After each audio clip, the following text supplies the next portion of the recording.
Guys, gagawa ako ng bagong word.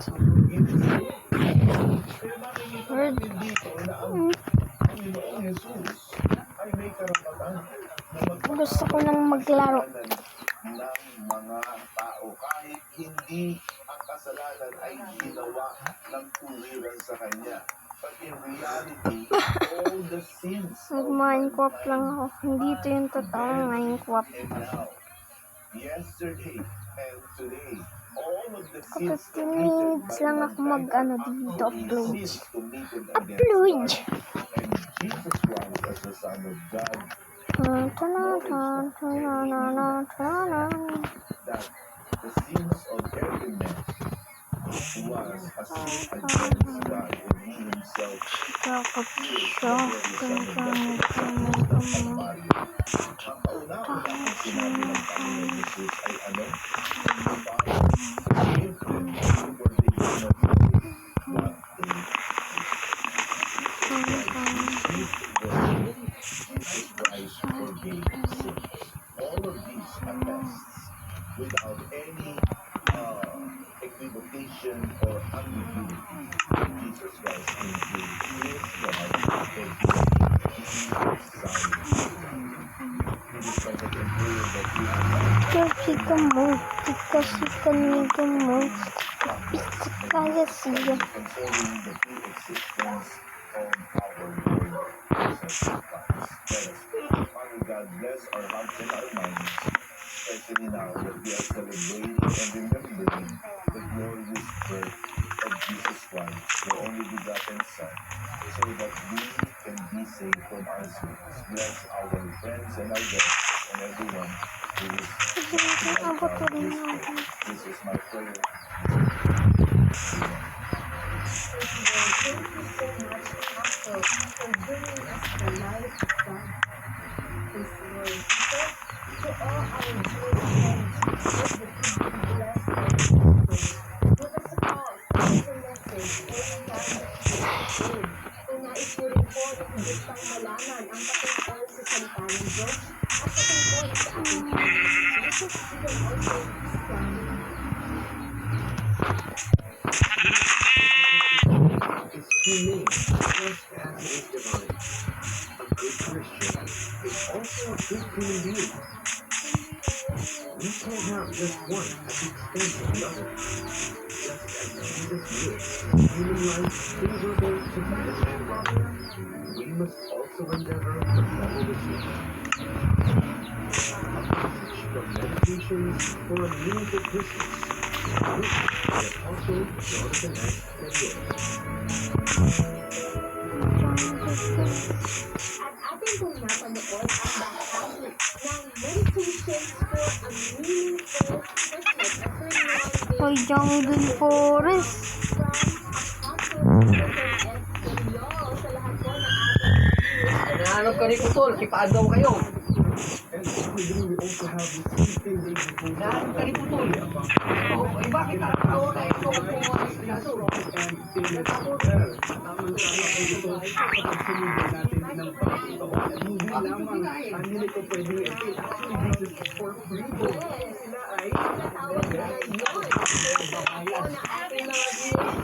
na lang yung Putol.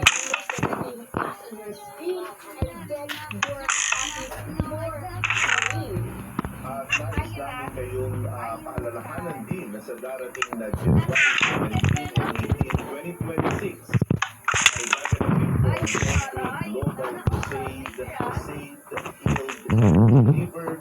At ito po ay gaganapin sa Quirino Grandstand sa Luneta Park. At gusto ko pong ipaunawa sa inyo, gaya po ng ating mga devotional, ito po ay libre. The public is invited. Admission is free. And you're going to enjoy the beautiful music of Yen Constantino on the first night. And then on the second night, you're going to hear Smith. Alam niyo naman kung sino si Thea, na siya ang isa sa mga premier contemporary Christian music worship leader. She was able to join us in our crusade in Bay Area earlier this year, and she's back to sing for the country global crusade. The same thing is true for Sister Yang Constantino. We're also going to watch a special performance by the Twice As Movers, Saved by Grace dancers. And I'm telling you, these guys could really dance for the Lord. We're going to hear live testimonies of lives that have been saved, healed, and delivered. Example of the Lord Jesus Christ on January 17 and 18. And after each crusade, we're going to have a spectacular Timing. do not want to miss that. Yes. So don't forget that on January 17 and 18, enjoy in person today. Flowers will announce the start of their code below and no activity local church near you. And please don't forget to visit and to follow the social media platform of the Pentecostal Missionary Church of Christ in the Northwest. You can find us on Facebook, YouTube, and Instagram. With Apostle Jonathan Espanol social, and you will makikita sa Facebook page, YouTube channel, and IG. Muli kami po nagpapasalamat sa inyong pagsubaybay sa programang ito ng Oras ng Katotohanan with Apostle Jonathan Periol. Kami po ang inyong lingkod sa katotohanan. Nakita-kita muli tayo sa susunod na linggo, same time, same channel. God bless you all.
Mamaya.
Maybe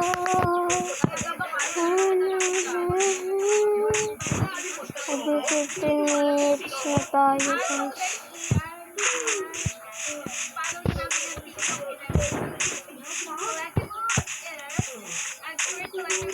Yung sunset.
Alam ko, kakausapin ko siya.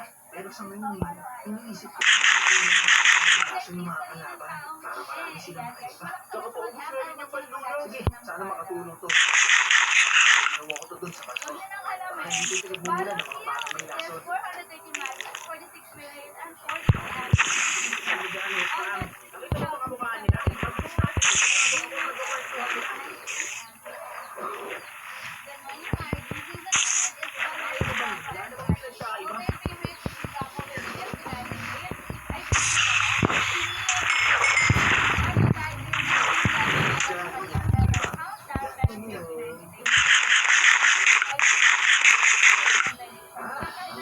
Nilalaro niyo ah. Napakaganda na. Sigurado napapanalo ng division. Anong balita sa mga sa bating Maganda. May naisip na ako kung saan isla na kukuha yung mga pana. Magmamatsad kami ni Tutas bukas.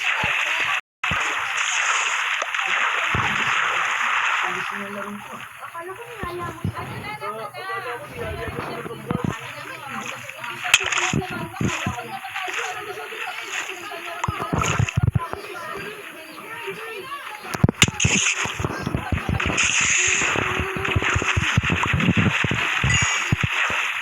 Bye-bye.